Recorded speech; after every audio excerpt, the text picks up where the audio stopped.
Distinguished guests, the President of the United States, Joe Biden. Hey, buddy. Thank you. Please be seated. Well, good evening. We just concluded this year's NATO summit, and the consensus among the members was it was a great success. It was especially momentous because it represented the 75th year, the most important military defense alliance in the world's history of the world. We should never forget that NATO grew out of the wreckage of World War II, the most destructive war in history. The idea was to create an alliance of free and democratic nations that would commit themselves to a compact of collective defense. Standing together, they knew we'd all be safer. An attack on one would be treated as an attack on all.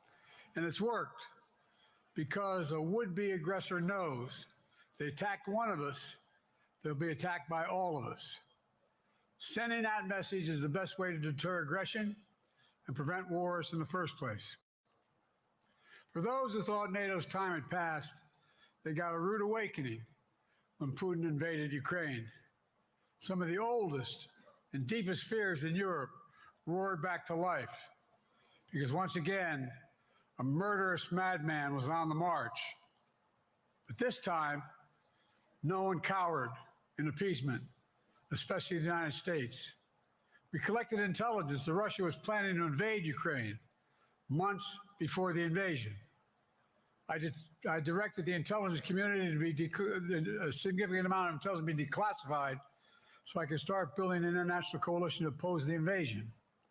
Then in February, some of you remember, I warned the world that the invasion was imminent. I rallied a coalition of 50 nations from Europe to Asia to help Ukraine defend itself.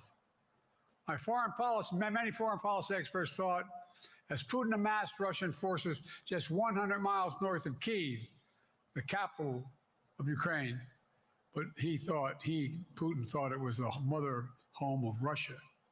The capital would fall in less than a week. But the Ukrainian people, backed by a coalition to help build, stopped them. Today, Kyiv still stands, and NATO stands stronger than it has ever been. During the week of this summit, several heads of states made it a point in their statements to thank the United States and to thank me personally for all that NATO has achieved. NATO is not only stronger, NATO is bigger because we led the charge to bring in Finland and Sweden into the alliance, and it makes a gigantic difference. Excuse me. Meanwhile, my predecessor has made it clear he has no commitment to NATO. He's made it clear that he would feel no obligation to honor Article 5. He's already told Putin, and I quote, "Do whatever the hell you want." In fact, the day after Putin invaded Ukraine, here's what he said. It was genius. It was wonderful. Some of you forgot that, but that's exactly what he said. But I made it clear, a strong NATO is essential to American security. And I believe the obligation of Article 5 is sacred. And I would remind all Americans, Article 5 is invoked only once in NATO's long history, and that was to defend America after 9/11. I made it clear that I will not bow down to Putin. I will not walk away from Ukraine. I will keep NATO strong. That's exactly what we did, and exactly what we'll continue to do. Now, the future of American policy is up to the American people. This is much more than a political question. It's more than that. It's a national security issue. Don't reduce this to the usual testament that people talk about, issues of being a political campaign. It's far too important. It's about the world we live in for decades to come. Every American must ask herself or himself, is the world safer with NATO? Are you safer? Is your family safer? I believe the American people know the answer to all those questions is yes. And I believe the American people understand that America is stronger because of our alliances. I believe the American consensus from Truman to Reagan to me still holds today. America cannot retreat from the world. We must lead the world. We're our indispensable nation, as Madeleine Albright wrote. Now let me turn to three other key issues. Just this morning, we had a great economic report showing inflation is down. Overall prices fell last month. Core inflation is the lowest it's been in 3 years. Prices are falling for cars, appliances, and airfares. Grocery prices have fallen since the start of the year. We're going to keep working to take down corporate greed to bring those prices down further. Meanwhile, Trump's calling for a 10% tariff on everything Americans buy, including food from overseas, vegetables, and other necessities. And economists tell us that would cost the average American working family another $2,500 a year. It's a tax of $2,500 a year. Second, our efforts to secure the border, southern border, is working. After Trump killed the bipartisan effort to secure the border, Republicans and Democrats had worked on, because he thought it would benefit me and make him a loser, Republicans walked away. So I took executive action last month. As a consequence, working with Mexico, border encounters have gone down over 50%. The current level is lower today than when Trump left office. Third, for months, the United States has been working to secure a ceasefire in Gaza, to bring the hostages home, to create a path for peace and stability in the Middle East. 6 weeks ago, I laid out a detailed plan in writing. It was endorsed by the UN Security Council, the G7. That framework is now agreed on by both Israel and Hamas. So I sent my team to the region to hammer out the details. These are difficult, complex issues. There's still gaps to close. We're making progress. The trend is positive, and I'm determined to get this deal done and bring an end to this war, which should end now. Let me conclude where I began. We're the United States of America. We are the indispensable nation. Our leadership matters. Our partnerships matter. This moment matters. We must rise to meet it. With that, I'll take your questions. I've been given a list of people to call on here. Reuters, Jeff Mason.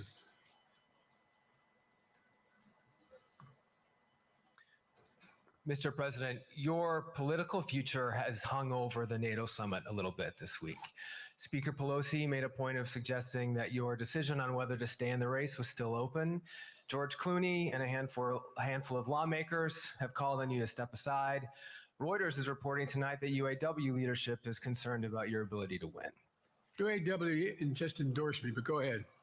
Thank you. My question for you is, how are you incorporating these developments into your decision to stay? And separately, what concerns do you have about Vice President Harris's ability to beat Donald Trump if she were at the top of the ticket?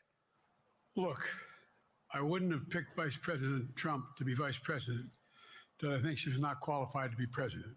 So let's start there. Number one, the fact is that the consideration is that I think I'm the most qualified person to run for president. I beat him once, and I will beat him again. Secondly, the idea, I served in the Senate a long time. The idea that senators and congressmen running for office worry about the ticket is not unusual. And I might add, there are at least 5 presidents running or incumbent presidents who had lower numbers than I have now, later in the campaign. So there's a long way to go in this campaign. And so I'm just going to keep moving. And because, look, I got more work to do. We got more work to finish. There's so much, we made so much progress. Think about it. Think about where we are economically relative to the rest of the world. Name me a world leader who wouldn't want to trade places with our economy. We've created over 800,000 manufacturing jobs, 1.5 million. I mean, so things are moving. We got more to go. Working class people still need help. Corporate greed is still at large. Their prices, the corporate profits have doubled since the pandemic. They're coming down. And so I'm optimistic about where things are going. Danny Kemp, AFP. Thanks. Thank you, Mr. President. I wanted to ask you about you mixed up Presidents Zelensky and Putin earlier today. And you now have sort of your key allies, including the British Prime Minister, the President of France, the German Chancellor having to step in and make excuses for you on that. And officials here are saying off the record that your decline has become noticeable. Hasn't this now, frankly, become damaging for America's standing in the world? Thank you. Did you see any damage to our standing in my leading this conference? Have you seen a more successful conference? What do you think? And the Putin piece, I was talking about Putin, and I said, and now, at the very end, I said, here, I mean, Putin. I said, no, I'm sorry, Zelensky. And then I added 5 other names. Look, guys, the idea anybody suggests that we haven't had an incredibly successful conference. How many times did you hear in that conference, I know it sounds too self-serving, but other leaders, heads of state, in thanking me, saying the reason we're together is because of Biden, because Biden did the following. Look, folks, this is, well, anyway, I thought it was the most successful conference I've attended in a long time, and find me a world leader who didn't think it was. Next one, Nancy Cordes, CBS. Thank you, Mr. President. You mentioned other instances in history where presidents have faced a challenge, but what makes this moment in history so unique is that it is not your enemies who are calling on you to reconsider your decision to stay in the race. It's your friends, supporters, people who think you've done a great job over the past 4 years. Have you spent time thinking about what it would mean for your legacy, which you've worked decades to build, if you stay in the race, despite the concerns that voters say they have, and you lose to someone who you yourself have argued is unfit to return to the Oval Office? Well, look, I'm not in this for my legacy. I'm in this to complete the job I started. As you recall, understandably, many of you and many economists thought my initial initiatives that I put forward, can't do that, it's going to cause inflation, things are going to skyrocket, the debt's going to go up. What are you hearing now from mainstream economists? 16 economic Nobel laureates said I've done a hell of a job. That under my plans so far and what's going to happen in the future if I've reelected, that things are going to get much better. Our economy is growing. I was determined when I got elected to stop the trickle-down economic theory, that if the wealthy did very well, everybody else would do well. My dad was a well-read, decent guy. I don't remember much trickling down on his kitchen table. Middle-class people and working-class people need help. And so what happened is I decided to was able to implement as president what I believed when I was a senator. And that is that the way to build this economy is from the middle out and the bottom up. That way we grow the economy. And the wealthy still do very well. They do fine. And guess what? Find me an economist, a mainstream economist who said we haven't done well. What have we not done that isn't working right now? And so we got more to do, though. We got to finish the job. And by the way, I come from the corporate state of the world. Delaware has more corporations registered in Delaware than every other state in the nation combined. I'm not anti-corporate, but corporate profits have doubled since the pandemic, doubled. It's time things get back in order a little bit. It's time, for example, if I'm reelected, we're going to make sure that rents are kept at 5% increase of corporate rents for apartments and the like and homes are limited to 5%. We're going to make a lot of changes that I've been talking about because we're going to continue to grow this economy. And by the way, I know, remember how I got so roundly criticized for being so pro-union, not labor, union. Well, guess what? I've been the most pro-union labor president in history. Not a joke. And guess what? We had the Treasury Department do a study. When unions do better, everybody does better. Everybody does better. And we talk about how, for example, remember when we talked about getting the computer chip industry back in the United States? Used to be 40% of the industry. We invented the chip. 40% of the industry was in the United States. And former presidents decided that the best way to do it is find the cheapest labor in the world, send the product over there and import what the product was. And so what did I do? I was told not to go over to Europe, to Asia, including Europe, but Asia. And I remember going to South Korea, convincing them to invest $20 billion in the United States to build computer chip factories. And I asked why when they finally decided to do it. And the answer was because you have the safest economy in the world, and you have the best workers in the world. So the whole idea here is we've invested, there's over $50 billion in investment in computer chip manufacturing just coming in the bean. None of you thought that would happen. None of you thought that would happen. But it's happening. It's happening. And it's going to grow economies all through. And by the way, red states and blue states. Matter of fact, there's as much in red states as blue states. I've made no distinction. So my generic point is that the idea that we can't continue to build and grow the economy, make it fairer. Like I said, from my standpoint, when the middle class does well, that's when the whole economy grows. The poor have a shot, the wealthy do well, but the wealthy got to start paying their taxes. As a follow-up, sir, you mentioned that your Vice President Kamala Harris would be ready to serve on day one. Can you elaborate on that?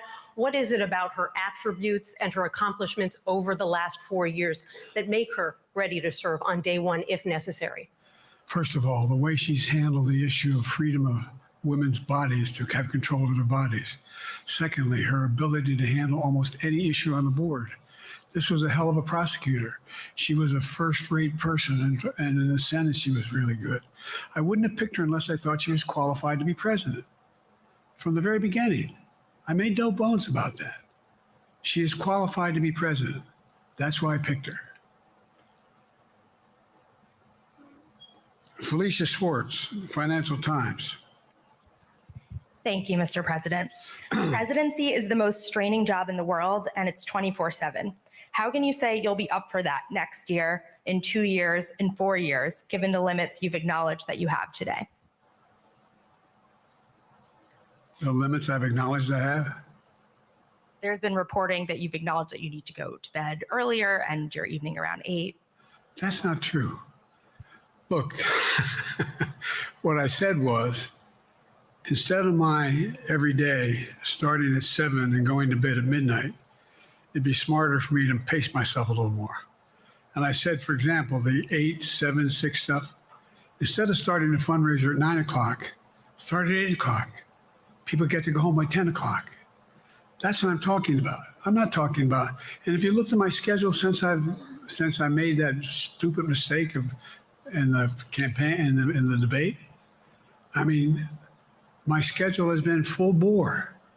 I've done, where's Trump been? Riding around in his golf cart, filling out his scorecard before he hits the ball? I mean, look, he's done virtually nothing. And I have, I don't know how many, don't hold me to it, roughly 20 major events, some of them with thousands of people showing up. And so I just think it's better. I always have an inclination, whether I was playing sports or doing politics, just to keep going, not stop. I just got to just pace myself a little more, pace myself. And the next debate, I'm not going to be traveling into 15 time zones a week before. Anyway, that's what it was about. That's what it was about. And by the way, even with that, I love my staff, but they add things. add things all the time. At the very end. I'm catching hell from my wife for that. Anyway. I'm sorry, Zeke Miller, Associated Press. Thank you, Mr. President. Two questions for you. First, on the NATO summit, President Zelensky, in your meeting with him, he pressed you to lift your limitations on the Ukrainian use of American weapons, saying that, in his public remarks afterwards, saying that Ukraine cannot win the war unless those limitations are lifted. Are you reconsidering your position on that? And then secondly, following up on Felicia's question there, leaders of your own party have said that they're not worried about that debate. They're worried about the next bad night and the bad night after that. How can you reassure the American people that you are up to the task and that there won't be more bad nights at a debate stage or somewhere else? First thing about Zelensky asking for the ability to strike deep into Russia. We've allowed Zelensky to use American weapons in the near term and the near abroad into Russia. Whether or not he should be attacked. For example, should Zelensky, he's not. If he had the capacity to strike Moscow, strike the Kremlin, would that make sense? It wouldn't. The question is, what's the best use of the weaponry he has, the weaponry we're getting to him? I've gotten a more long-range capacity, as well as defensive capacity. And so our military is where I'm following the advice of my commander-in-chief, the chief of staff of the military, as well as the Secretary of Defense and our intelligence people. And we're making a day-to-day basis on what they should and shouldn't, how far they should go in. That's a logical thing to do.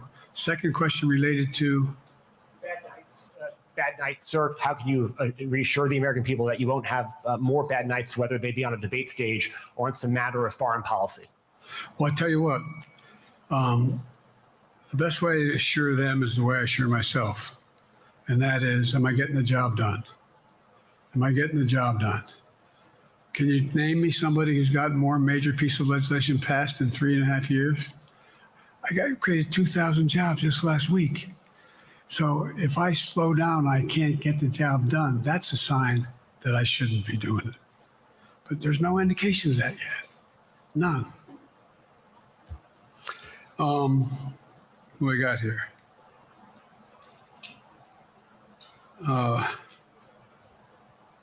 Merrick, Pulaski Radio. Thank you, Mr. President. How are you? I'm well. The elections in the US have consequences around the world. You have pretty high standing in Europe. I just asked President Macron about you, and he said we are happy to have him as the President of the United States. But there is a concern. Many people in Poland and across Europe are worried that the former president may win the election. And there's a lot of concern that Donald Trump may weaken NATO, stop supporting Ukraine, or push Ukraine to give up territories to Russia. They're correct. And yourself was warning just 2 minutes ago about it. So my question is, do you think that Europe will be left on its own if Donald Trump wins the election? And what's your advice to European leaders to prepare for possible US disengagement? Well, look, I think, how can I say this without sounding too self-serving? I'm not having any of my European allies come up to me and say, Joe, don't run. What I hear them say is, you've got to win. You can't let this guy come forward. It'd be a disaster. It'd be a disaster. I mean, I think he said in one of his rallies, don't hold me to this, recently, where NATO, I just learned about NATO or something to that effect. foreign policy has never been his strong point. And he seems to have an affinity to people who are authoritarian. That worries, as I tell you from Poland, that worries Europe. That worries Poland.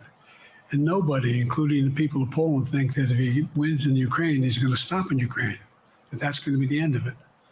And so what I can say is, I think I'm the best qualified person to do the job, to make sure that Ukraine does not fall, that Ukraine succeeds, that the European alliance stays strong.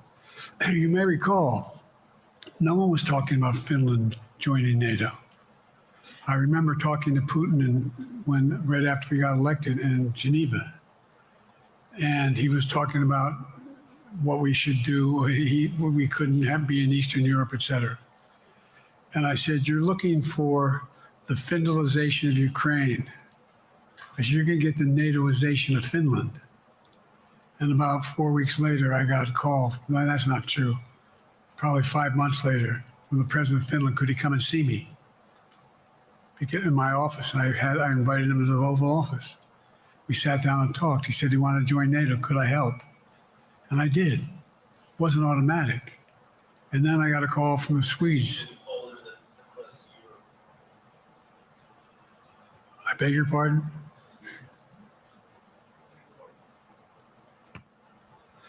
And so Finland joined NATO. 800-mile border is a significant, and they were already allies, but they weren't part of NATO. And you heard, I think you heard, maybe, I can't recall what he said in public there in our closed meeting, but he wouldn't mind it being repeated. He said, we decided in Finland, the people of Finland decided they had to be part of NATO. It was in our interest because of the joint ability to be together to dissuade any attack on Finland. And the same thing with Sweden. It took a lot of selling to some folks, particularly in Turkey and other places, to agree to the expansion. But it expanded. And we're a hell of a lot stronger because of it. We're more secure because of it. And by the way, I was able to get 50 other nations, 50, to support Ukraine. 50. And we were able to bring about a coalition of Europe and Asia, Japan and South Korea. I just we talked about AUKUS, and we talked about the relationship between Australia, New Zealand, Japan, South Korea, the United States. We're making the world safer and stronger because we have to deal with the new arrangement that exists in the world. The Cold War is over. The post-war era is over. What is going to replace it? And I respectfully suggest I have a pretty good idea what that should be. I've convinced a lot of people to follow it, and we're just going to get stronger. David Sanger. Where's it? Thank you, Mr. President. Be nice, David. Mr. President, the NATO declaration that was issued yesterday was very notable because it described China as a decisive enabler of the war in Ukraine for its provision of critical goods to the Russians. That's part of a broader partnership that seems to have cemented in place in the past 2 or 3 years. I think one that you were a little bit doubtful of when we asked you about it some time ago. So I'd be interested to know whether you have a strategy now of trying to interrupt the partnership between China and Russia, and whether or not in a second term you would pursue that, if you could describe that strategy to us. And along the way, could you also tell us whether you think, just to follow up on Felicia's question, that if you were in a room with Vladimir Putin again, the way you were 3 years ago, or with President Xi, that a few years from now you will be able to go negotiate with them, handle them one-on-one? Well, the first part of the question is, we discussed and I raised in the NATO summit, and others raised, the future of China's involvement, what they're going to do, what they're doing with Russia in terms of accommodating facilitating them. They're getting access to additional. They're not supplying weapons themselves. They're supplying mechanisms for them to be able to get weapons. And China's position is basically, and I've spent more time with Xi Jinping than any world leader has, over 90 hours since being vice president all the way through, for real. And by the way, I handed all my notes. But my point is that Xi believes that China is a large enough market that they can entice any country, including European countries, to invest there in return for commitments from Europe to do A, B, C, or D, or not to do certain things. What's happened is we had a long discussion about what we cannot, you have to make clear, China has to understand that if they are supplying Russia with information and capacity, along with working with North Korea and others to help Russia in armament, that they're not going to benefit economically as a consequence of that by getting the kind of investment they're looking for.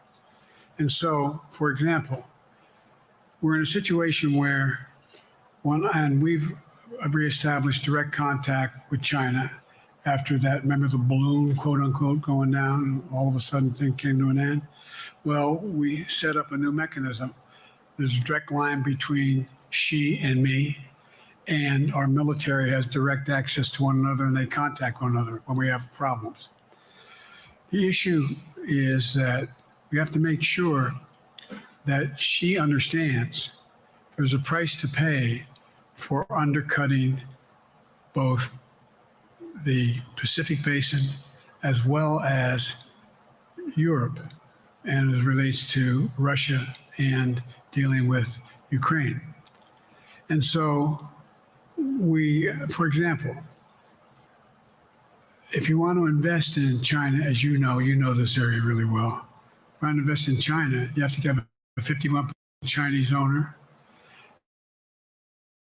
You have to make sure that you do by their rules.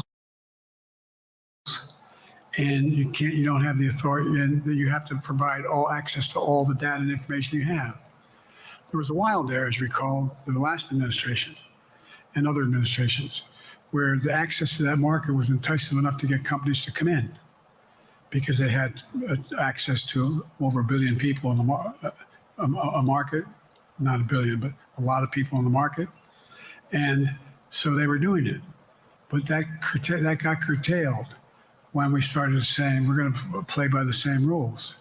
For example, the idea they don't abide by the international rules related to subsidizing products by the government funding. So guess what?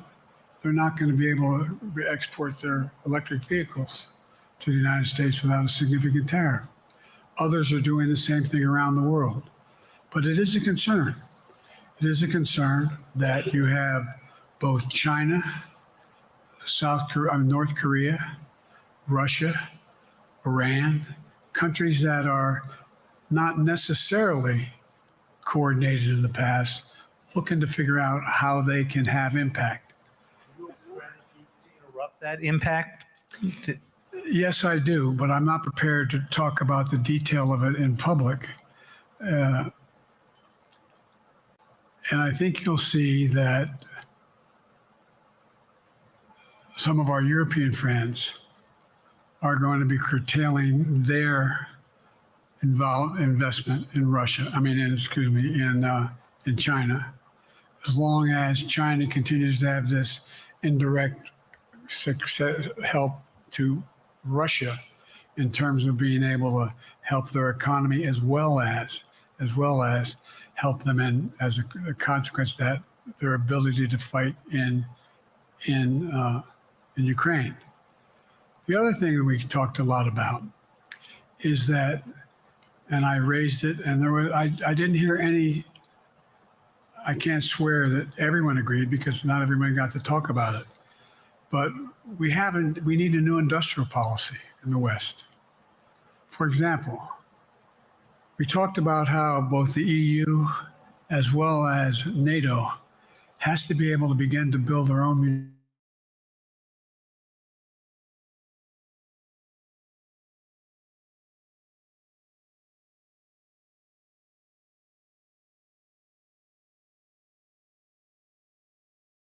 fallen behind in the West in terms of the ability to construct new material, new weaponry, new everything from vehicles to weapon systems.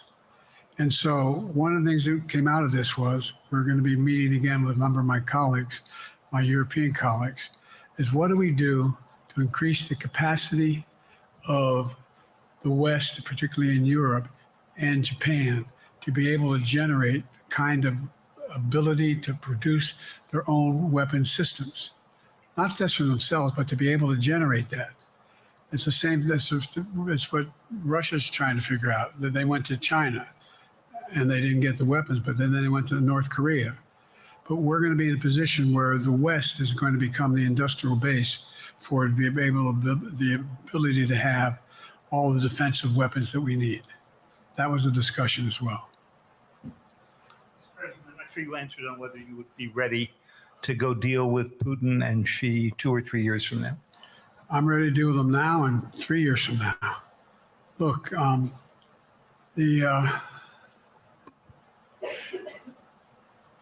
like I said, I'm dealing with Xi right now and direct contact with him. I have no good reason to talk to Putin right now. There's not much that he is prepared to do in terms of accommodating any change in his behavior. And but there isn't any world leader I'm not prepared to deal with. But I understand there's a generic point. Is Putin ready to talk? I'm not ready to talk to Putin unless Putin's ready to change his behavior. And the idea, look, Putin's got a problem. First of all, in this war that he is supposedly have won, and by the way, I think, don't hold me to the exact number, but I think Russia had 17.3% of Ukraine that they've conquered. Now it's 17.4. I mean, in terms of percentage of territory. They've not been very successful. They've caused horrible damage, loss of life, but they've also lost over 350,000 troops, military, killed or wounded. They have over 1 million people, particularly young people with technical capability, leaving Russia because they see no future there. They've got a problem. But what they do have control of is they are very good at controlling and running the public outcry that relates to how they use mechanisms to communicate with people. They lie like hell to the constituencies. They lie like hell about what's going on. And so the idea that we're going to be able to fundamentally change Russia in the near term is not likely. But one thing for certain, if we allow Russia to succeed in Ukraine, they're not stopping in Ukraine. I recommend, I know you know this because you've written about it, read Putin's speech after they moved in, what it was all about in Kyiv. It wasn't about just, anyway, read what his objective is.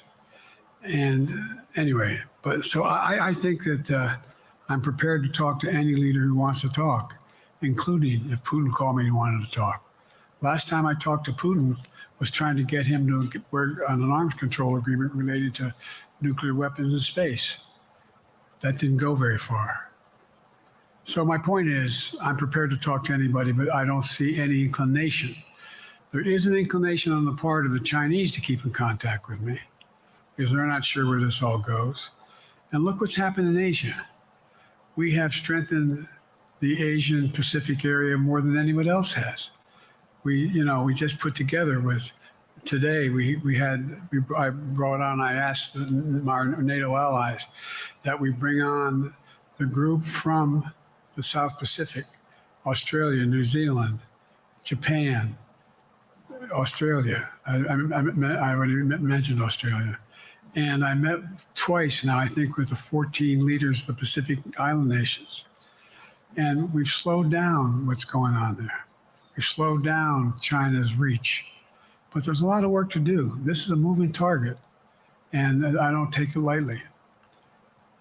Assam from NPR. Thank you, Mr. President. Asma Khalid with NPR. I have two questions. Earlier, you spoke about the ceasefire plan between Israel and Hamas. We're now looking at 10 months of war, and I'm curious if there's anything that you feel personally you wish you would have done differently over the course of the war. And then secondly, if I may, I wanted to ask you about your presidential campaign. I remember covering your campaign in 2020, and there was a moment where you referred to yourself as a, quote, bridge candidacy, a transition to a younger generation of leaders. I want to understand what changed. Two things. Let's go back to when you talked about would I have changed anything that's happening with Israel and the Palestinians and the Palestinian movement.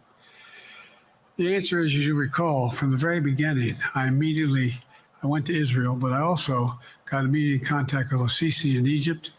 I met with the King of Jordan. I met with most of the Arab leaders to try to get a consensus going as to what had to be done to deal with getting more aid and food and medicine into the Gaza Strip. And we pushed it really hard. And Israel occasionally was less than cooperative, number one. The Israeli War Cabinet, I've been dealing with Israel since Golda Meir. I've saw some of the reporters around here covering all the time have heard me say this. The first time I met with Golda Meir, I sat across from her at her desk, and her assistant was Rabin sitting next to me. That's how far back I go. I know Israel well, and I support Israel. But this war cabinet is one of the most conservative war cabinets in the history of Israel. And there's no ultimate answer other than a two-state solution here. And so what was able to be done in terms of the plan I put together was it would be a process for a two-state solution. And we get the Arab nations to, particularly from Egypt all the way to Saudi Arabia, to be in a position where they would cooperate in the transition so that they could keep the peace in Gaza without Israeli forces staying in Gaza. The question has been from the beginning, what's the day after in Gaza? And the day after in Gaza has to be, the end of the day after has to be no occupation by Israel on the Gaza Strip, as well as the ability for us to get in and out as rapidly as you can, all that's needed there.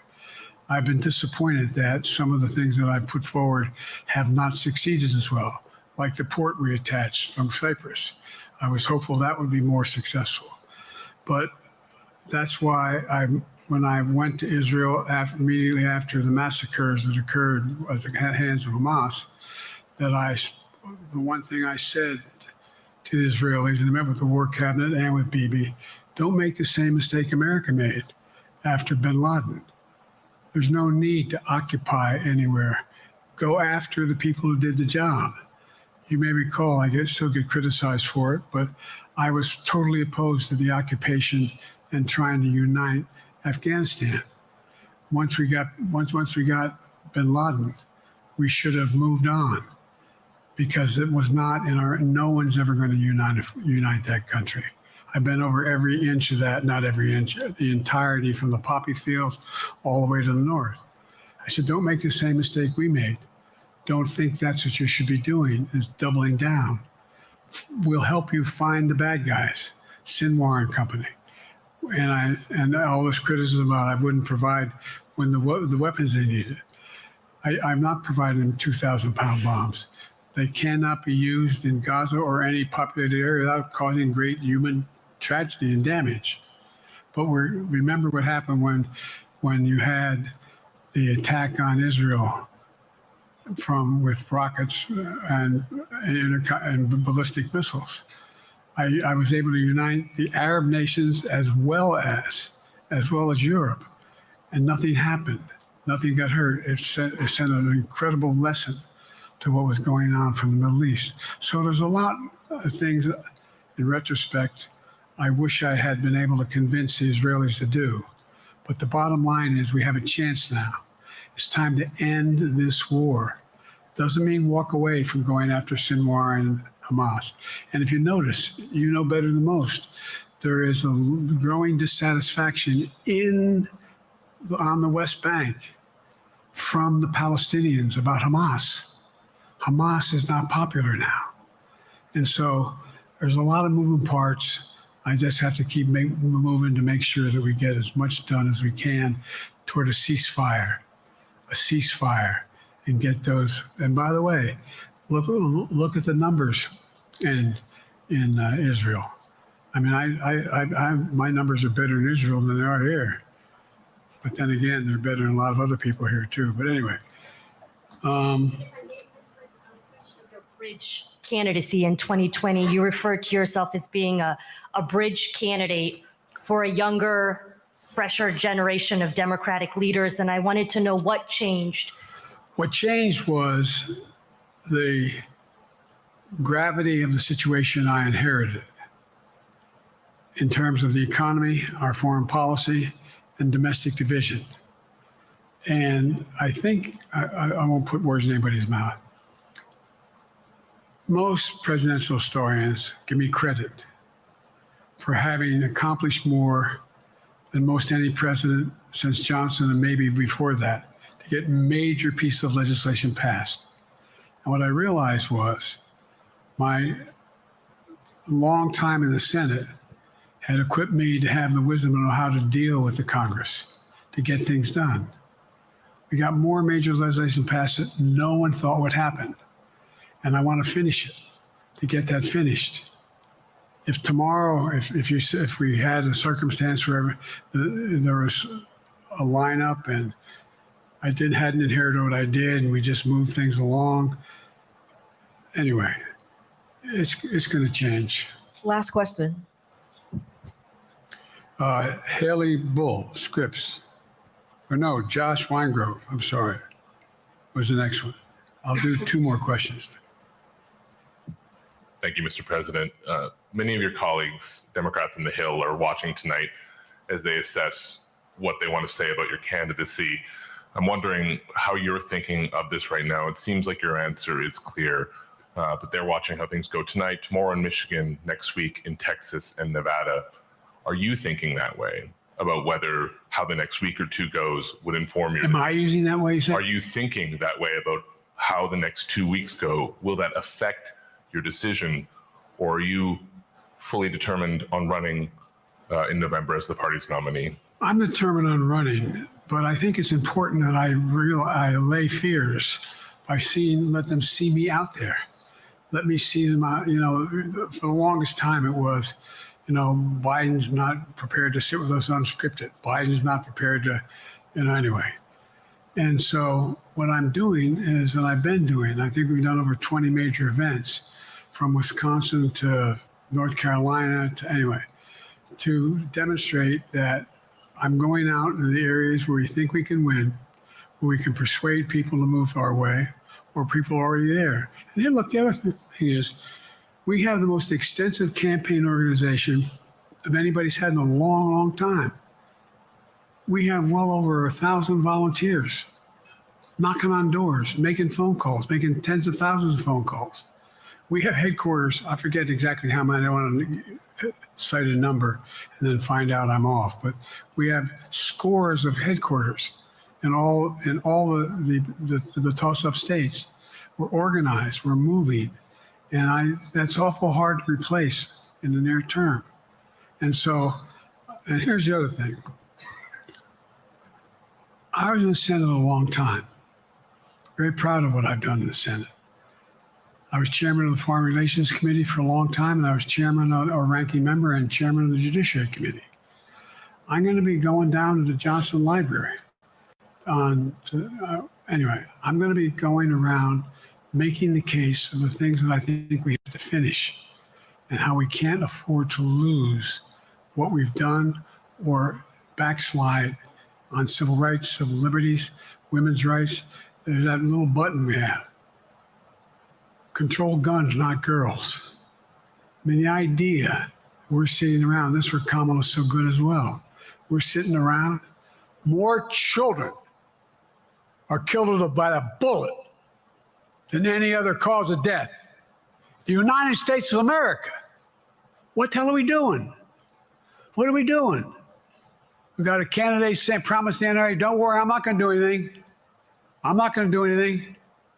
You got a Supreme Court that is what you might call the most conservative court in American history. This is ridiculous. There's so much we can do still, and I'm determined to get it done. It's about freedom. And by the way, I'll end this. Well, I'm not going to do that. Haley has to come up too. But I remember I made a speech on democracy in Philadelphia at Independence Hall.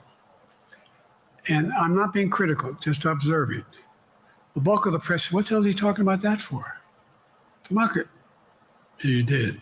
Democracy is not an issue. Democracy is not an issue. Except the polling data showed 60% of the people knew I was right, thought I was right. I'm not asking you a question. You don't have to answer, obviously. But do you think our democracy is under siege based on this court? Do you think democracy is under siege based on Project 2025? Do you think he means what he says when he says he's going to do away with the civil service, eliminate the Department of Education, make sure, I mean, we've never been here before. And that's the other reason why I didn't, you say, hand off to another generation. I've got to finish this job. I've got to finish this job because there's so much at stake. We've had some discussions over the past few days with your press secretary about the question of health exams. And you said you take a cognitive test every day in this job. Are you open to taking another physical or test before the election? Governor Whitmer of Michigan, for instance, said it wouldn't hurt to take a test. Well, look, two things. One, I've taken 3 significant and intense neurological exams by a neurologist.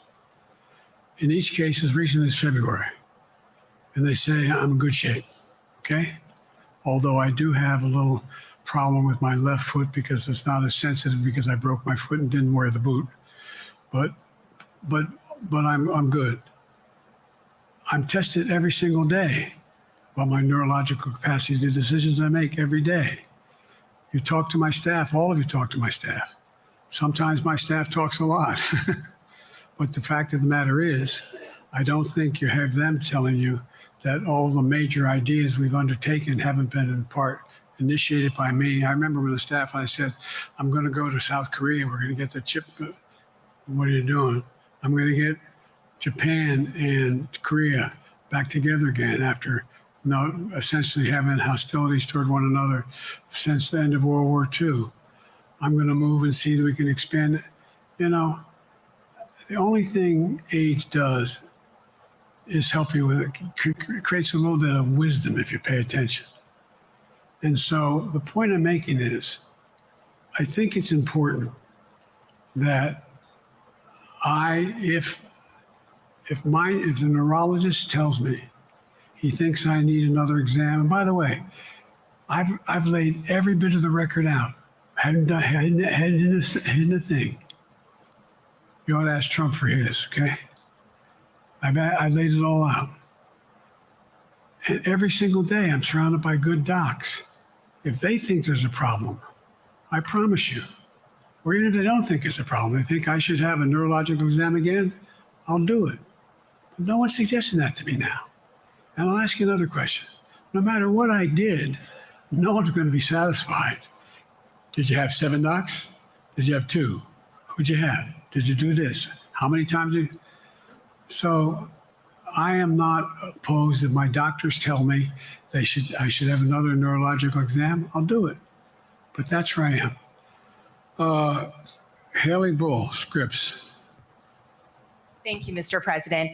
You said you're making decisions on a day-to-day basis when it comes to support for Ukraine. Does that mean you have not closed the door on further considering lifting restrictions for U.S.-made weapons inside Russia? And if I may, your convention is coming up where your delegates are pledged to make you the official nominee. If they have second thoughts, are they free to vote their conscience? Obviously, they're free to do whatever they want, but I get overwhelming support. Overwhelming support. I won, I forget how many votes I won in the primary. Overwhelming. And so tomorrow, if all of a sudden I show up at the convention, everybody says we want somebody else, that's the democratic process. It's not going to happen. Even if that means they vote for someone else? Sure. Look, I'll end this with this. I served in the Senate a long time. I understand the impetus of candidates running for local office and whether they think the topic they can help them or not. In my state of Delaware, which was a very, at least it was a red state when I started, in terms of we now talk red and blue. I don't recall most of the Democratic presidents winning my state when I was a candidate. The truth of the matter is I understand the self-interest of every candidate. If they think that, running with Biden at the top is going to hurt them, then they're going to run away. I get it. But so far, go and look at the polling data in their states. Look at the in-depth, and by the way, I think you'd all acknowledge, and you're all experts. I'm not being solicitous about the president. You're experts on this stuff. How accurate does anybody think the polls are these days? I can give a series of polls where you have likely voters, me versus Trump, where I win all the time. When the unlikely voters vote, he wins sometimes. The bottom line is all the polling data right now, which I think is premature because the campaign really hasn't even started. I mean, it hadn't started in earnest yet. Most of the time, it doesn't start till after September, after Labor Day. So a lot can happen. But I think I'm the best I believe I'm the best qualified to govern. And I think I'm the best qualified to win. But there are other people who could beat Trump too. But it's awful start from scratch. And, we talk about, money raised. We're not doing bad. We got about $220 million in the bank. We're doing well. So with that, do you have any want to follow up on any of that you just asked me? Yes. You earlier explained confidence in your vice president. Yes. If your team came back and showed you data that she would fare better against former President Donald Trump, would you reconsider your decision to stay in the race? No, unless they came back and said, there's no way you can win. Me. No one's saying that. No poll says that. Mr. President, Thank you. This ends tonight's press conference. Thanks, everybody.